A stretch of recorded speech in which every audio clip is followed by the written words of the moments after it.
কয়েক মাস আগেই যুদ্ধবিরতির মাধ্যমে কিছুটা শান্ত হয়েছিল পরিস্থিতি, কিন্তু সেই শান্ত পরিবেশ যেন বেশি দিন স্থায়ী হলো না। ভোররাতে কুয়েতের আকাশে একের পর এক বিস্ফোরণের শব্দে আতঙ্ক ছড়িয়ে পড়ে সাধারণ মানুষের মধ্যে। রাজধানী কুয়েত সিটি ও আশেপাশের বিভিন্ন এলাকা থেকে বিস্ফোরণের শব্দ শোনার খবর পাওয়া গেছে।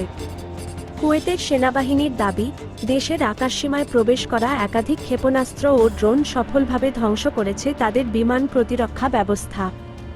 সেনাবাহিনী জানায়, আকাশে যে বিস্ফোরণের শব্দ শোনা গেছে তার বেশিরভাগই ছিল প্রতিরক্ষা ব্যবস্থার পাল্টা আক্রমণের ফল। একই সঙ্গে সাধারণ মানুষকে নিরাপদ স্থানে থাকার এবং সরকারি নির্দেশনা মেনে চলার আহ্বান জানানো হয়েছে। এ ঘটনার পরপরই পুরো উপসাগরীয় অঞ্চলে নতুন করে উদ্বেগ তৈরি হয়েছে, কারণ সাম্প্রতিক সময়গুলোতে ড্রোন ও ক্ষেপণাস্ত্র হামলার ঘটনা বেড়েই চলেছে। বিশেষ করে যুদ্ধবিরতির পরও বিভিন্ন দেশে ছোট ছোট হামলা এবং সামরিক উত্তেজনা পরিস্থিতিকে আরও জটিল করে তুলছে। এদিকে হামলার দায় স্বীকার করেছে ইরানের ইসলামী বিপ্লবী গার্ড কর্পস বা IRGC। তাদের দাবি, কুয়েতে অবস্থিত মার্কিন সামরিক ঘাঁটিকে লক্ষ্য করেই এই হামলা চালানো হয়েছে। IRGC বলছে, সম্প্রতি ইরানের বন্দর আব্বাস অঞ্চলের কাছে হওয়া মার্কিন হামলার প্রতিশোধ হিসেবেই এই আক্রমণ চালানো হয়েছে। যদিও এখন পর্যন্ত কুয়েত সরকার আনুষ্ঠানিকভাবে ইরানের বিরুদ্ধে সরাসরি অভিযোগ আনেনি।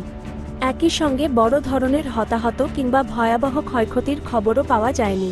তবে আন্তর্জাতিক বিশ্লেষকরা মনে করছেন, এই ধরনের হামলা মধ্যপ্রাচ্যের নিরাপত্তা পরিস্থিতিকে আরও অস্থিতিশীল করে তুলতে পারে। বিশেষজ্ঞদের মতে, উপসাগরীয় অঞ্চলে সামরিক উত্তেজনা যদি এভাবেই বাড়তে থাকে, তাহলে ভবিষ্যতে বড় ধরনের সংঘাতের ঝুঁকি তৈরি হতে পারে। কারণ মধ্যপ্রাচ্যের প্রতিটি সামরিক পদক্ষেপ এখন বিশ্ব রাজনীতির জন্য অত্যন্ত গুরুত্বপূর্ণ হয়ে উঠেছে। বর্তমানে পুরো পরিস্থিতির দিকে নজর রাখছে আন্তর্জাতিক মহল। অনেকেই আশঙ্কা করছেন, ছোট ছোট হামলা এবং পাল্টা হামলার এই ধারাবাহিকতা ভবিষ্যতে বড় যুদ্ধে রূপ নিতে পারে। এখন দেখার বিষয়, কূটনৈতিক আলোচনা পরিস্থিতি শান্ত করতে পারে কিনা, নাকি মধ্যপ্রাচ্য আবারও বড় সংঘাতের দিকে এগিয়ে যাচ্ছে।